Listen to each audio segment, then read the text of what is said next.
Sumérgete en la noticia desde un nuevo ángulo, audaz, agudo, maduro y dinámico en la mesa de análisis, presentada por Mochomos. Disfruta de una increíble gastronomía con un excelente servicio. Restaurante Mochomos en Culiacán. Los mejores cortes y mariscos en una sofisticada versión sonorense. Prueba el salmón alcaparrado, pulpo bañado o un exquisito ribeye y más. Restaurante Mochomos. Enrique Sánchez Alonso 2372 Norte en Culiacán. Reserva al 6671-466622.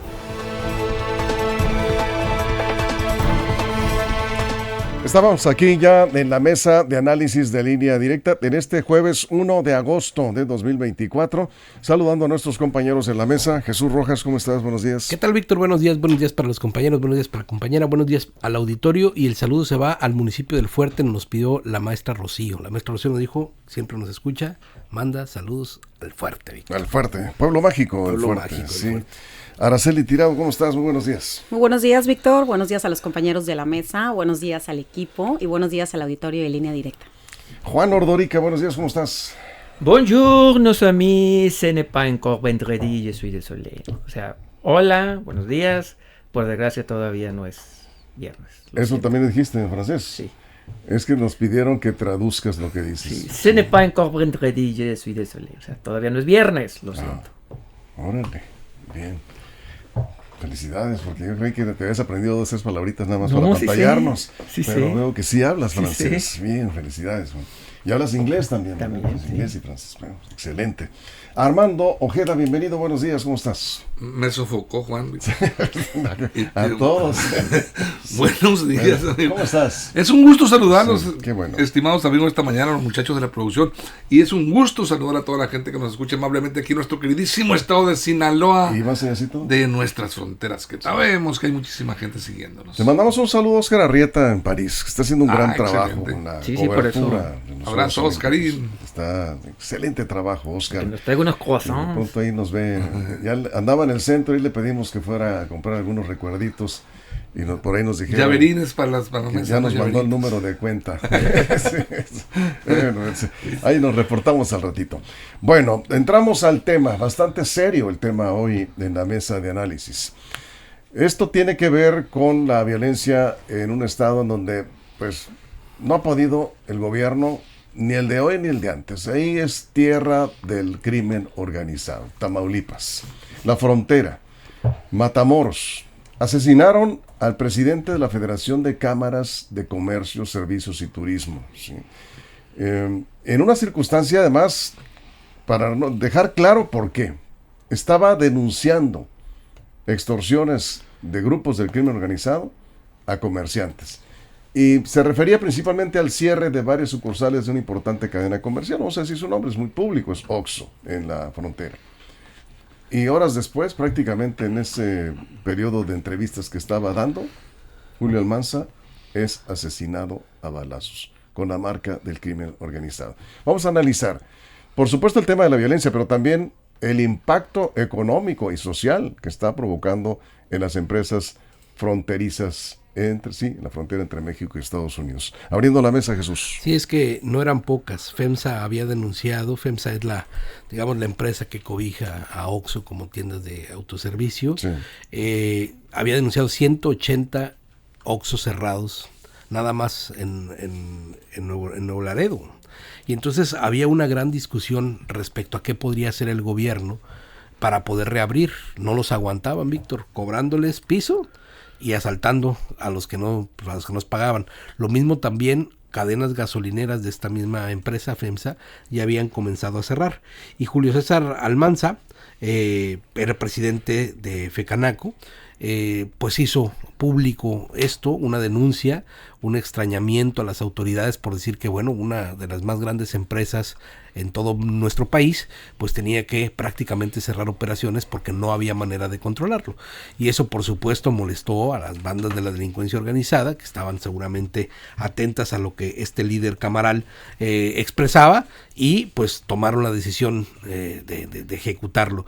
Y se une esto, Víctor, a algo que sucedió en Baja California, donde una también líder camaral, pero en el ámbito pesquero, hizo lo mismo hace como unas 2 o 3 semanas, una denuncia respecto a la cadena productiva y sobre la actividad criminal que está entorpeciendo el trabajo para los pesqueros, para la industria pesquera en Baja California, y de la misma manera, después de la denuncia, horas después, fue ejecutada. Eso es. El impacto en la economía y en la parte social es brutal, en opinión de algunos analistas, y vamos a entrar precisamente a este tema también. Vamos contigo, Araceli, abriendo la mesa. Bueno, pues definitivamente es un hecho muy lamentable desde el anuncio del cierre de estas 200 tiendas, porque desde ahí podemos visibilizar el impacto que tiene en trabajadoras, en trabajadores, en la parte de la sociedad. Y de igual forma, bueno, el presidente Andrés Manuel López Obrador ya dijo que inmediatamente desde que se hicieron las denuncias, pues se convocó una reunión entre las partes, entre FEMSA, entre ANTAD. Y si nos vamos un poco en la parte, como bien lo decías, la parte económica, México en el índice global en cuanto a crimen organizado, con cifras del 2023, estamos ocupando el 3er lugar, solamente nos aventajan Myanmar y Colombia. Entonces, sí es una cifra pues alarmante, el posición que no quisiéramos estar ocupando. El Fondo Monetario Internacional sí ha dicho que en América Latina el tema de la delincuencia y de la violencia está inhibiendo el crecimiento económico. Y si nos vamos a Naciones Unidas, dice que el 8% de las víctimas vienen de la región de América Latina y el Caribe. En cifras mexicanas, el Índice Nacional de Victimización nos dice que el costo de todo este tema de violencia y de criminalidad es de 270 millones de pesos, lo que representa 1.7 del Producto Interno Bruto. Y como bien lo dices, 270,000 serán. 270,000, Sí. Tienes razón, 270,000 millones, gracias por la corrección. Y esto repercute efectivamente en la parte económica, en la parte social, que es pérdidas de empleo, la baja en el turismo, no hay inversiones extranjeras, no hay tampoco, bueno, esas relaciones comerciales, quienes quieran venir en la parte, bueno, sí se ven limitados con estos temas. Ahora bien, si vamos al personaje, en cuanto a su trayectoria, él fue candidato a exgobernador por parte del PRD, y de igual forma pues ha sido un destacado empresario en el estado, vicepresidente de Asuntos Estratégicos Binacionales en Concanaco, era dueño de farmacias, empresario en el sector de arrendamiento de bienes, y pues lamentamos completamente este hecho. Eso es. Juan, vamos contigo.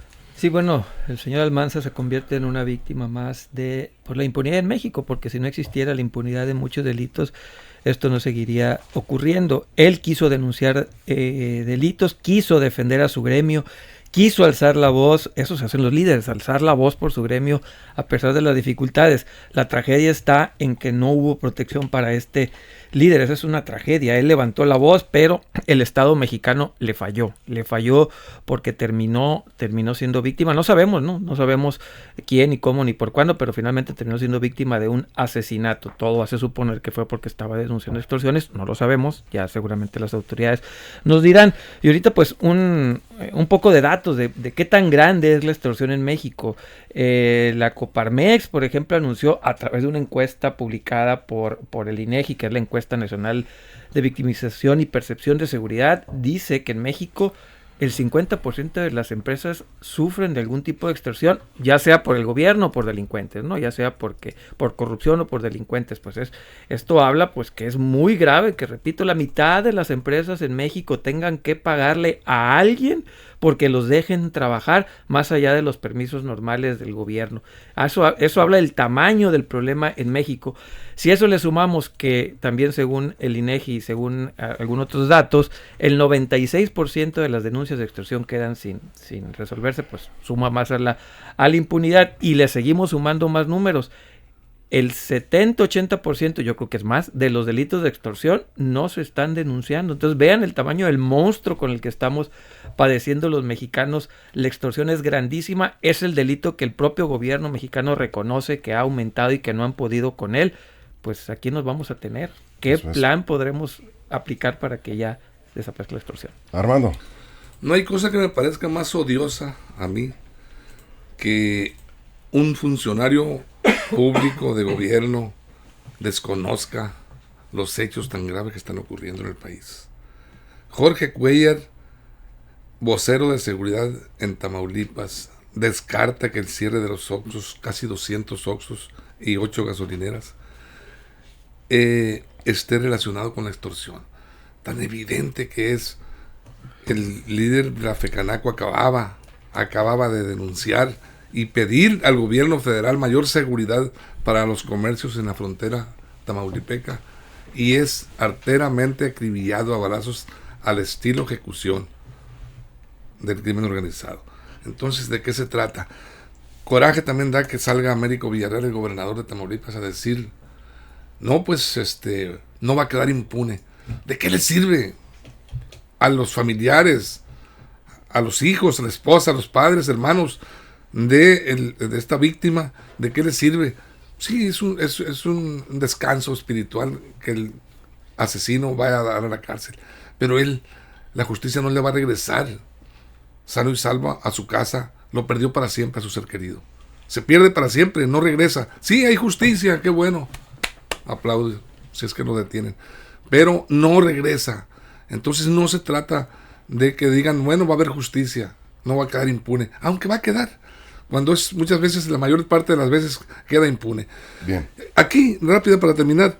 Si esta gente se atrevió a asesinar a un personaje de esa envergadura, a un líder de las cámaras nacionales de comercio, como es el líder de la FECANACO, si se atreve, ¿qué puede esperarse el comerciante humilde, común y corriente al que también extorsionan? Bueno, antes, estamos hablando de hace algunos años, las extorsiones de grupos de delincuencia se daban más en empresas informales, en el pequeño comercio que pagaba, digamos, derecho de piso, además de pagarle a la autoridad municipal, ese sí el cobro que se establece, digamos, en los cabildos por el uso de un espacio para el comercio.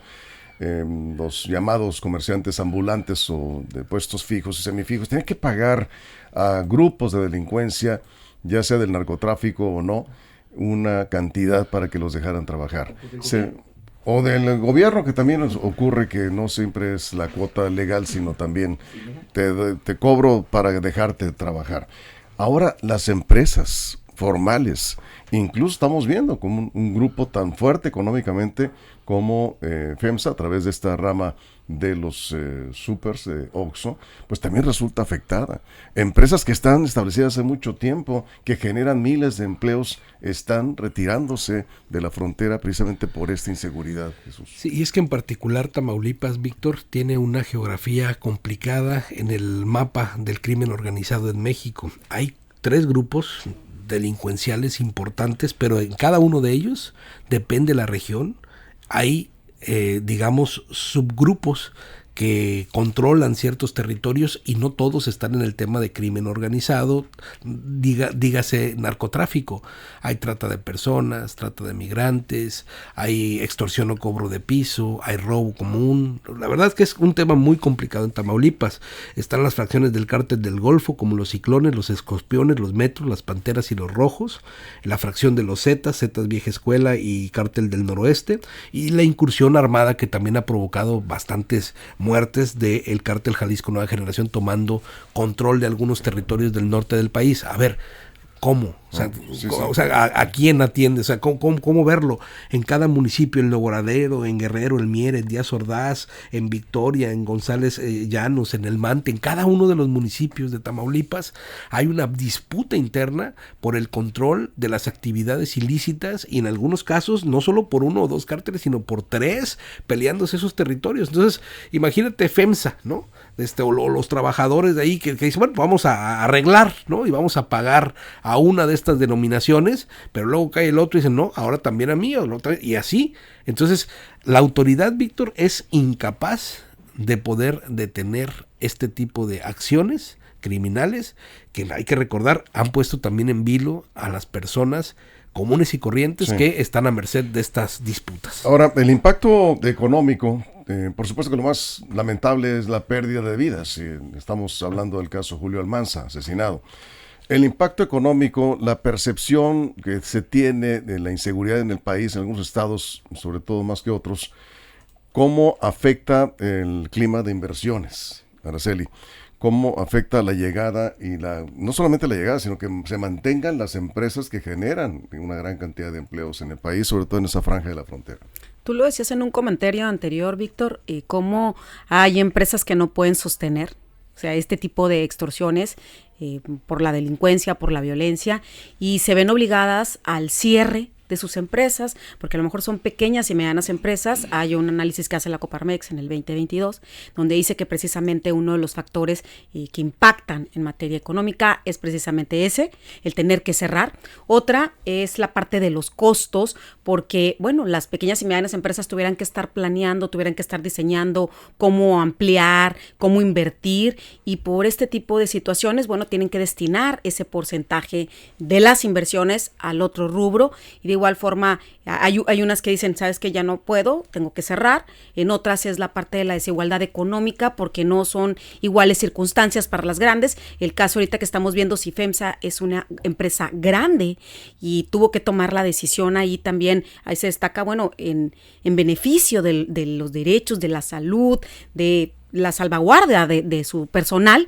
Y otro aspecto importante es el aumentar los precios, porque esto sí se ve directamente a la población, a la sociedad, sí recae, porque las empresas que la están viviendo, que lo están sufriendo, o sea, en carne propia, pues bueno, dicen, este recurso que se está yendo para esta parte, bueno, tengo que efectuar algunos cálculos para que los bienes y servicios aumenten y no se genere un impacto. Sin embargo, la sociedad es la que termina pagando pues ese precio. Eso es, Juan.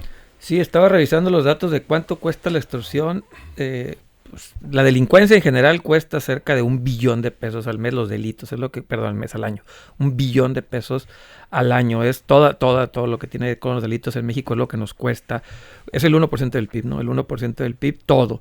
Pero el delito de extorsión está revisando. El problema es que hay muy pocos datos porque el 80%, 90% de las empresas no está denunciando, entonces es más complicado saber, pero algunos hablan de 300,000 a 500,000 millones de pesos al año. Es un mundo de dinero.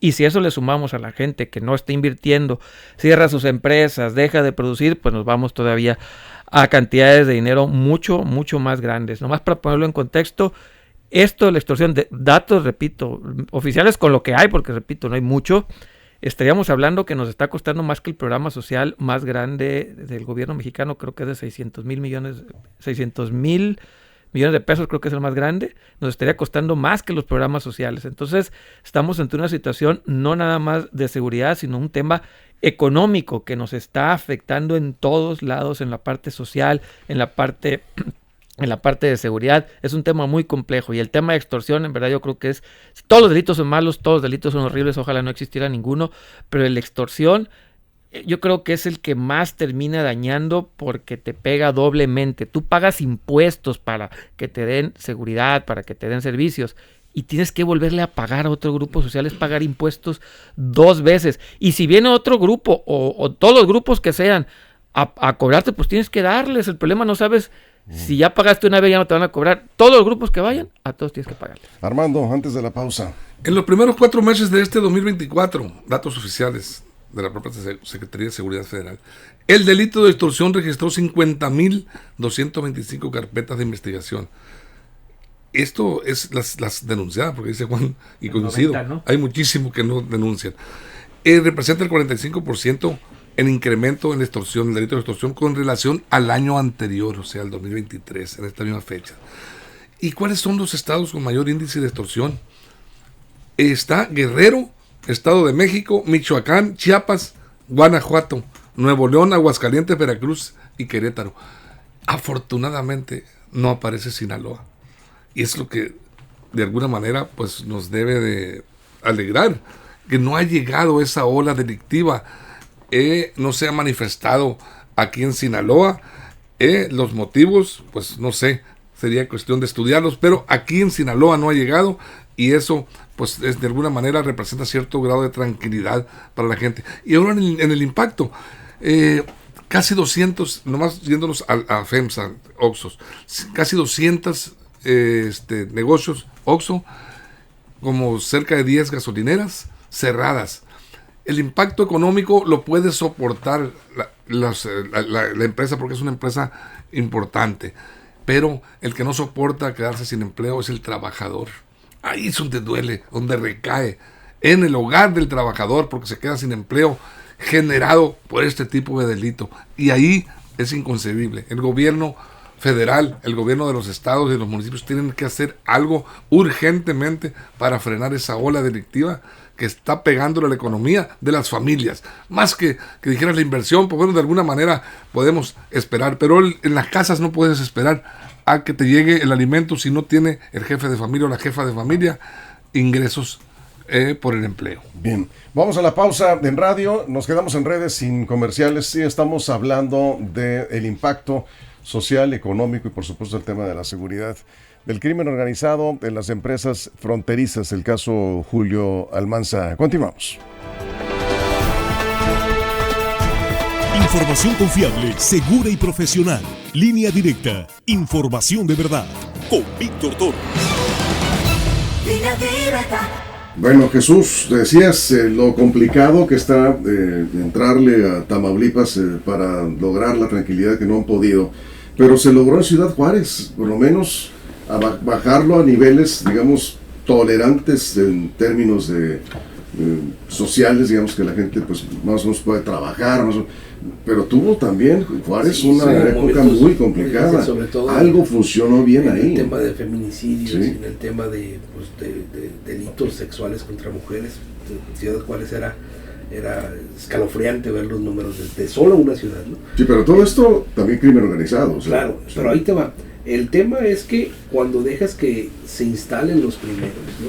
Cuando permites las primeras extorsiones, cuando permites los primeros cobros de piso y aparentemente nadie hace nada, este modelo se va replicando.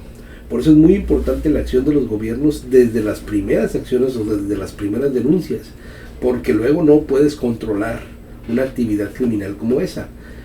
Pasó en Guanajuato, está pasando en Zacatecas, pasa en Michoacán con los aguacateros, y lo mismo, el mismo denominador es la permisividad de lo poquito que termina en un gran problema social por no atender desde el principio esto que aparentemente, fíjate, y en Michoacán es algo muy simpático, digo, si es que se puede usar esa palabra, comenzaron siendo aliados, ¿eh? O sea, los mismos que protegían a los productores de aguacate, digamos que en principio no lo hacían como cobrando un derecho de piso, ¿no?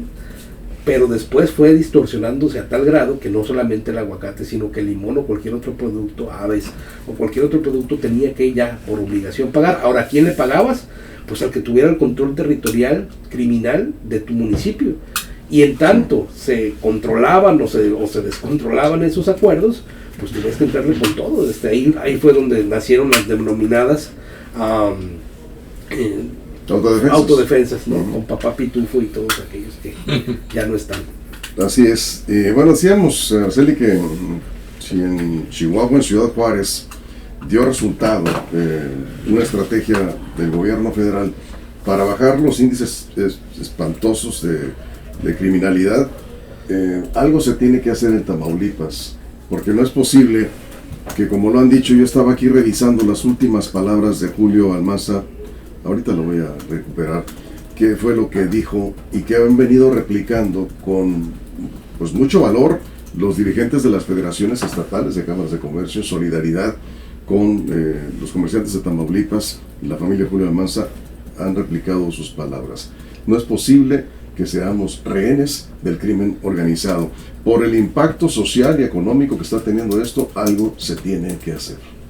Incluso una de las voces que lamentó y que pidió que todo este proceso, bueno, se investigara y se sancionara, que fue Rafael Nieto, ¿no? de Mochis. Exactamente. Muy importante el uso de estas voces porque, bueno, yo creo que es precisamente a través de la sociedad cómo se pueden revertir este tipo de situaciones. Ahora bien, retomando lo que tú dices, qué se pudiera hacer.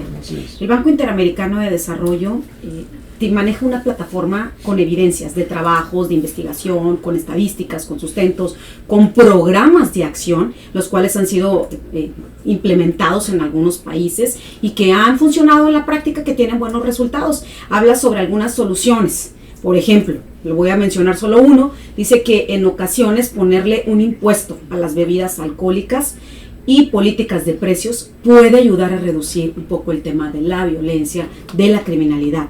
Y de igual forma, bueno, si revisamos también los países que tienen mayor delincuencia, mayor criminalidad, bueno, ahí se destinan parte de su Producto Interno Bruto bastante al tema de seguridad, como lo es Jamaica y El Salvador con el 12% del Producto Interno Bruto. Estamos de regreso después de la pausa en radio. Nos quedamos contigo. Jesús decía ahorita voy a buscar las últimas palabras, declaraciones que hizo Julio Almanza, presidente de la Federación de Cámaras de Comercio de Tamaulipas, asesinado en Matamoros, y también lo que dijo Rafael Nieto Tostado, el presidente de la Federación de Cámaras de Comercio en Sinaloa. Están verdaderamente alarmados.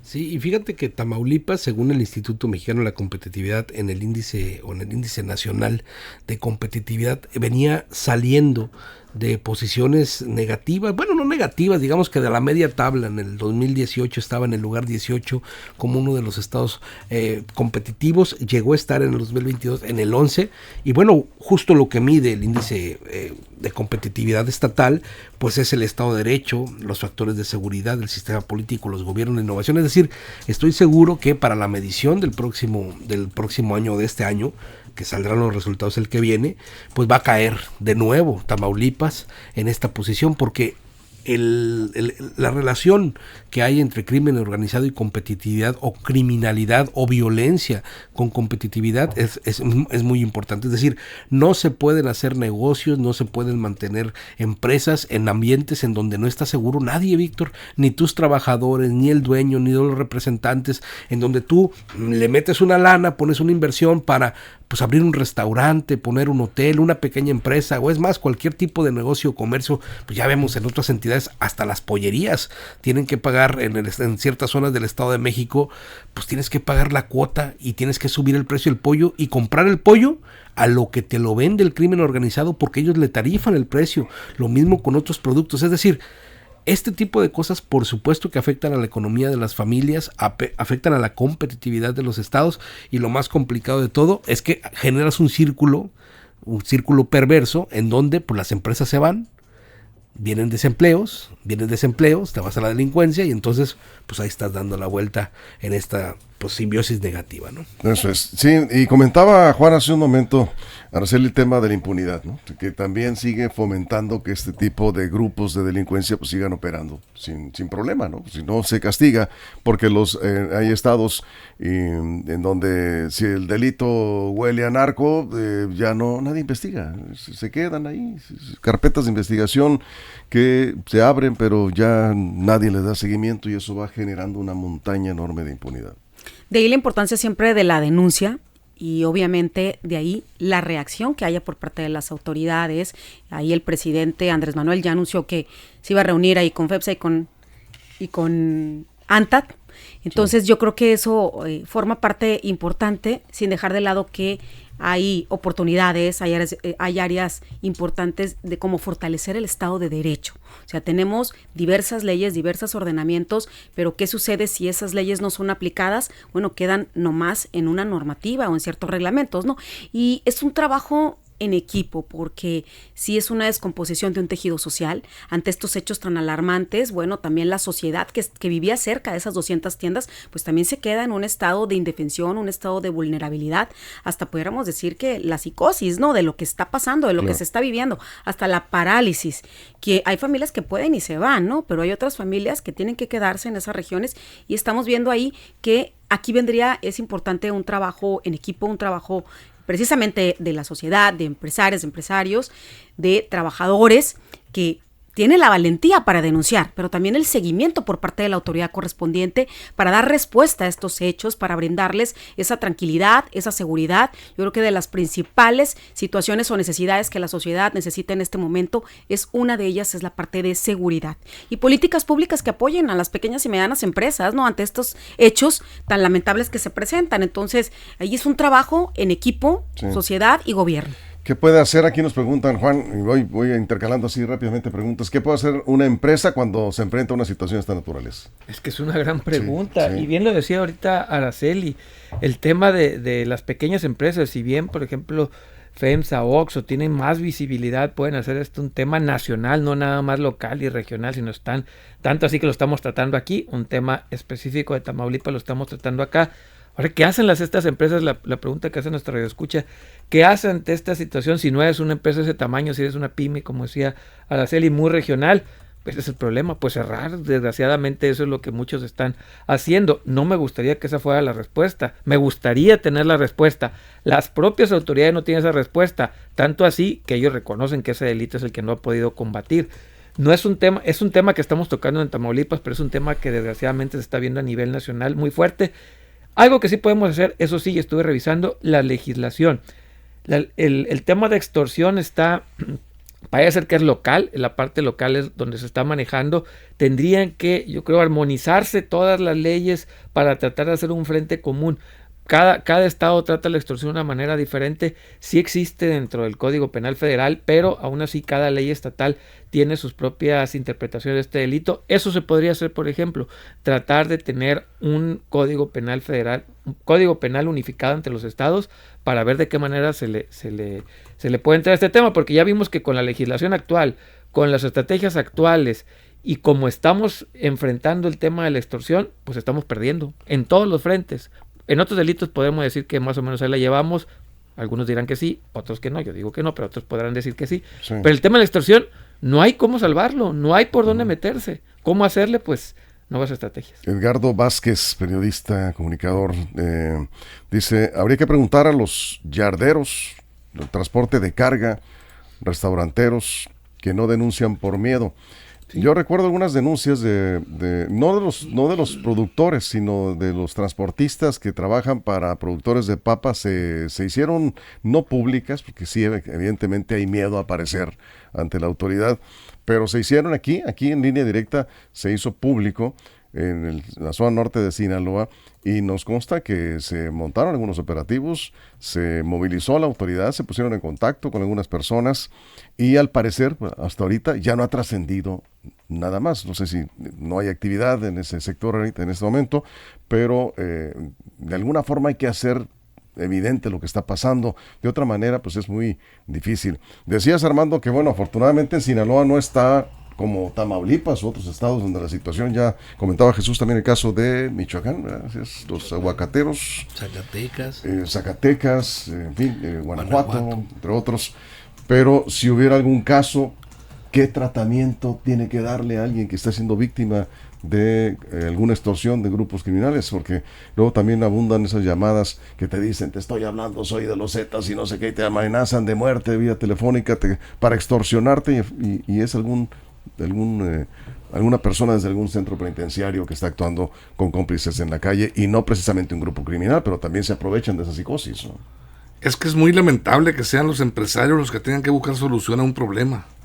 El problema es del gobierno. Buscar la manera de darle solución y atender y proteger a los que generan empleo y riqueza en el país, en los estados. Julio Almanza, presidente de la FECANACO en Tamaulipas, denunció la extorsión valientemente y fue asesinado. Muy claro el crimen. La respuesta de la delincuencia organizada se dejó sentir con fuerza, como diciendo, aquí mandamos nosotros.